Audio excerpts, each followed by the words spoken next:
웰싱킹 239쪽에서 244쪽까지. 부모로서 떳떳한 마음을 갖고 싶은가? 세계 여행을 하고 있을 때의 일이다.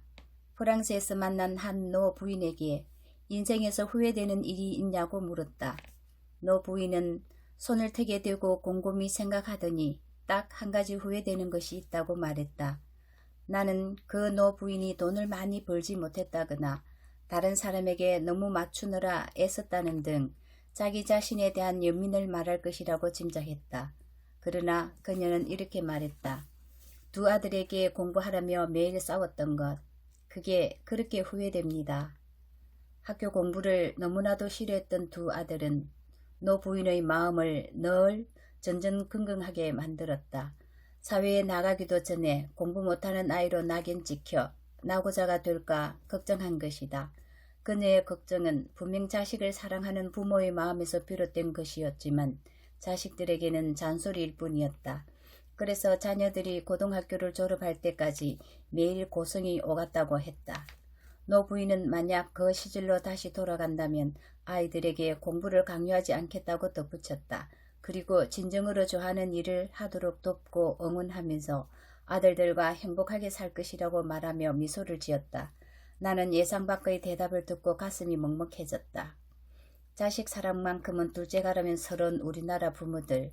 전 세계를 다녀봤지만 우리나라처럼 자식을 애지중지하는 나라도 없었다. 그러나 자식을 키운다는 게 어디 마음처럼 쉬운 일이던가. 아무리 최선을 다해도 부모도 부모가 처음이기에 자식을 대하는 일이 어려울 때가 많다. 이런 마음을 자식이 알아주면 참 좋으련만 오히려 부모와 자식 간의 간격은 더 멀어지기 일수다. 자녀들이 부모에게 가장 듣고 싶어하는 말이 무엇일까? 어떤 글을 보니 자녀들이 듣고 싶은 말은 사랑한다, 괜찮다, 수고했다, 잘했어, 고맙다 등의 따뜻한 말이었다. 반대로 가장 듣기 싫은 말은 공부해라, 누구 밥만 닮아라, 넌 왜 그렇게 생각이 없니? 넌 누굴 닮아서 그 모양이니? 등의 차가운 말이었다. 이외에도 다양한 예가 있겠지만 자녀들이 부모에게 듣고 싶은 말은 사랑과 긍정의 말이라는 것을 쉽게 알 수 있었다. 한 번은 요트 여행 중에 중학생, 초등학생, 고등학생 3명의 아들들을 데리고 1년간 세계 여행을 하던 독일인 가족을 만났다. 나는 자녀 교육에 대한 정보를 공유하고 아이디어를 얻고자 대화를 시작했다. 그들은 우리 딸아이처럼 항해를 하지 않는 오전에는 매일 홈스쿨링을 했다. 처음 몇 개월은 학교 진도에 맞춰 아이들이 공부를 잘했다고 했다. 하지만 시간이 흐를수록 공부를 뒷전으로 여겨 공부하려는 말을 그만두었다고 했다. 나는 독일 부부의 행동을 도무지 이해할 수 없어 이유를 캐물었다.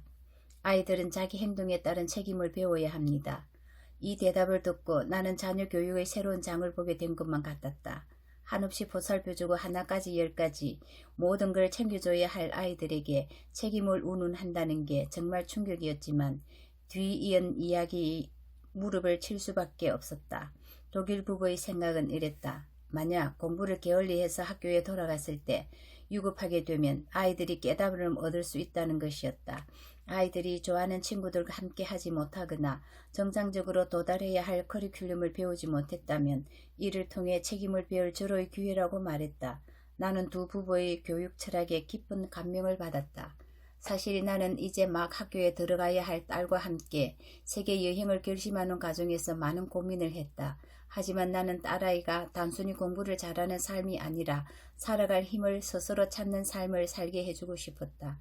하고 싶은 것을 해보고 보고 싶은 것을 보면서 실패 속에서 답을 찾고 시행착오를 통해 방법을 찾는 생각 파워를 갖길 바랐다. 어린 시절의 나 역시 그랬다. 학교에서는 거의 눈에 띄지 않는 아이였다. 지금의 내 모습과는 너무나도 달랐다. 그렇다고 공부를 잘하거나 무언가 특출난 재능이 있었던 것도 아니었다. 그저 늘 잘할 거라고 응원하던 우리 엄마가 있어 용기를 갖고 살았을 뿐이다. 그게 전부였다. 가만히 생각해보면 위대한 성공을 이룬 사람들의 과거는 대부분 실패에 가까웠다. 그러나 그들은 모험심이 강하고 문제를 해결하려 노력하며 스스로 일어설 수 있는 사람들이었다.